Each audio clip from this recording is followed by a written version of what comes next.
Today, we are going to make some grass. No, I'm not in Colorado, so it's not going to be that kind of grass. It's our techniques that are so simple and sensible, your mowers will practically build themselves.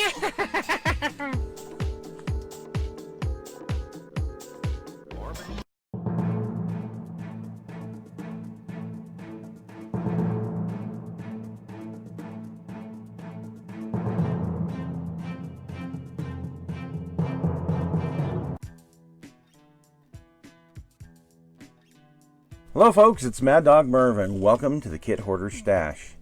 Today we have kind of a special airplane that we're going to do, and the reason I call it special, I've actually built this model several times, but with this being the first part of August, well, the first thing that comes to my mind is either the raid on Ploesti, which was August 1st, 1943, or the dropping of the atomic bombs on August 6th and 9th of 1945. We are going to do the latter. So, without further ado, let's pull out the old B-29 kit. So this is kind of the latest incarnation of the 1/48 scale B-29, and you can see this thing is huge.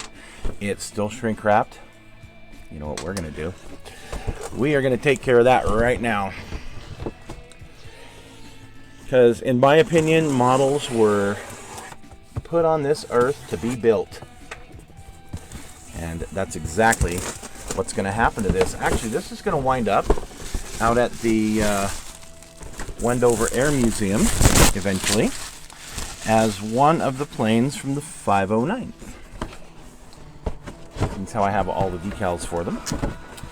So let's open the box and take a look and see what this latest incarnation of the B-29 is looking like. I remember when you could go to Grand Central, which was kind of a variety store here in Salt Lake years ago.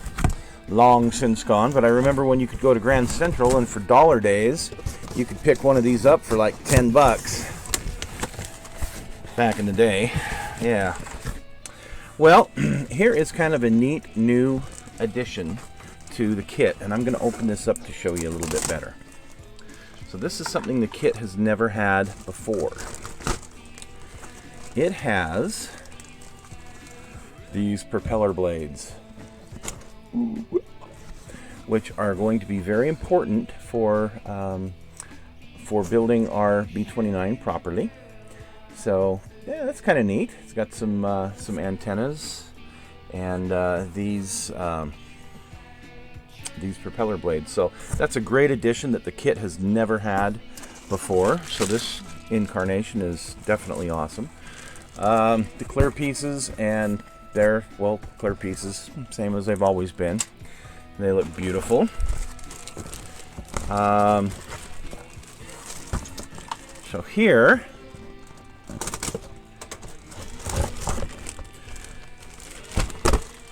we have the atomic bombs.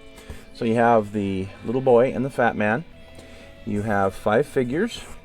There are a couple of mechanics and a couple of guys in A2 flight jackets working on things, which is great if you're in Europe, not so good if you're in the Pacific. So, but a couple of guys in some short sleeve shirts, so that's good. Air tanks, instrument panels for the nose, the radial tires. They're on that one. And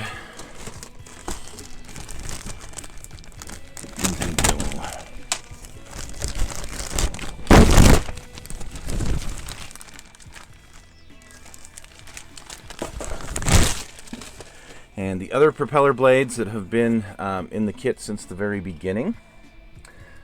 We have some, looks like 1,000-pound bombs, the engines, the landing gear, part of the tail planes, and that makes up these 2 sprues here. Very little flash on the molding. I'm not going to open these because this is the wings and the interior of the bomb bay there and there. No, this thing's huge. And here you've got the fuselage halves, the interior of the compartment back here, and then the flight deck. And you have these caps that they include. If you want to make a plane from the 509th, you have to remove the gun turret lips. Anyway, and then here is decals for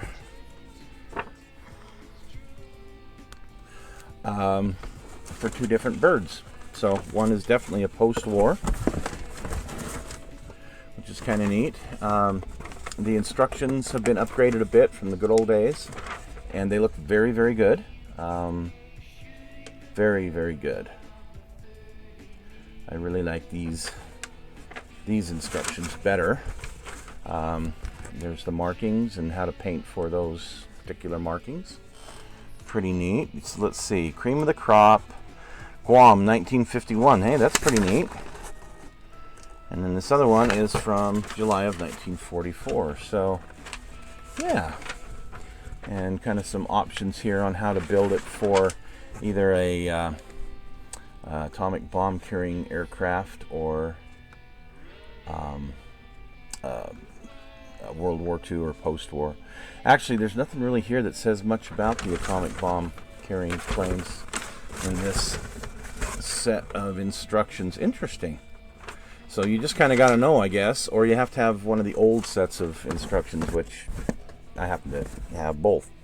So one of these days we'll actually build this one. For now it's going back in the box. I have several of these, and I have some that are already partially built. And one of these days on the channel we'll go over and talk about how to properly build one of these into an atomic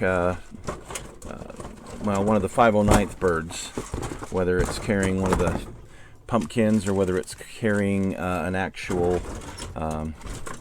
one of the atomic bombs. So not a bad build. Actually, you can build one of these in a couple of days, depending on the level of detail you want to do with the interior.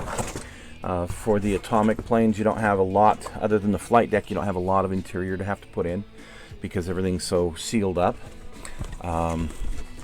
And you can also build the bomb bay, well, you can build it closed, so you don't have to see all that stuff. So anyway, pretty quick and easy today on the Kit Hoarder Stash. Just kind of a quick run through of it.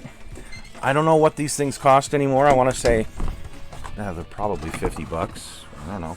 I haven't bought one in years.